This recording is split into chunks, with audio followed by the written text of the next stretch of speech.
So we're out here at Tidewater. I'm here with Chris Cooper. And Chris, out of all the great golf courses in the area, this may be the most beautiful. I tell you, man, we're proud of it. It's in great shape.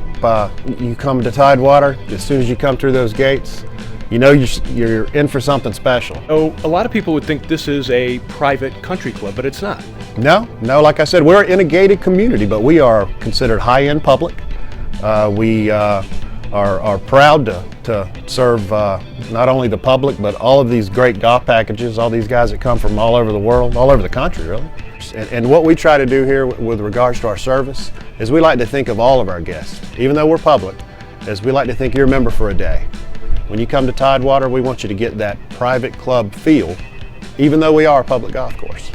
When you play this golf course the first time, you're going to see that you start here in the woods, so to speak, a parkland style golf course, and then after you play a first couple holes on both sides, number 1 and 2, you drive out onto the salt marshes of the Cherry Grove Inlet, and then you play around back into the trees of parkland style again, then you break out on the other side and you'll play along the Intercoastal Waterway, and then you go back on the back and you jump back to the salt marsh again, and then you come back parkland style finishing up here. So marsh a lot of places, beautiful trees. We've taken great care into making sure that our experience is not one that you'll get anywhere else here in Myrtle Beach. Let's talk about the 12th and the 13th holes, because these two are kind of, I know you don't have a signature hole, but these are really the two I think that stand out to people. Yeah, without a doubt. Like I said, when you play 10 and 11, you're here in the trees, and you break out on that Cherry Grove Salt Marsh, and number 12 is a really nice par 3. The green's a peninsula style green, sits way out into the marsh. You can play it from as much as 200 yards all the way to 100 yards. The tee wraps all the way around, so just choose the correct tee. Number 13, beautiful par 5 along the salt marsh. View of the Atlantic Ocean right there behind the green.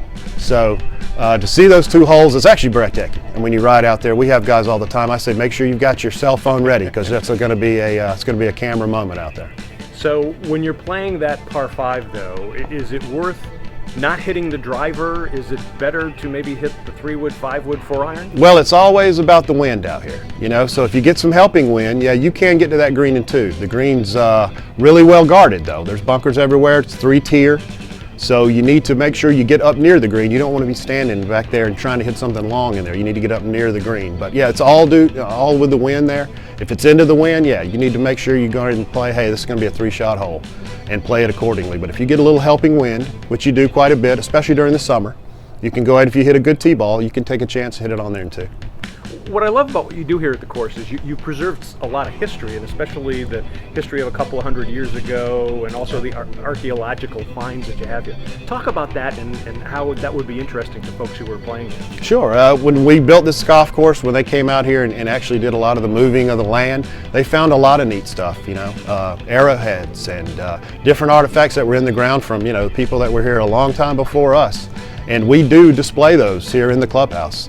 As you walk in, you can see along the walls here a lot of the neat stuff, and a lot of the things that they found were neat about them when they went in and looked and said, hey, what's this old pot from? Well, we've got the pot displayed here in the clubhouse, and you can read a little bit about it and find out a little bit about the pot and the people that put it there.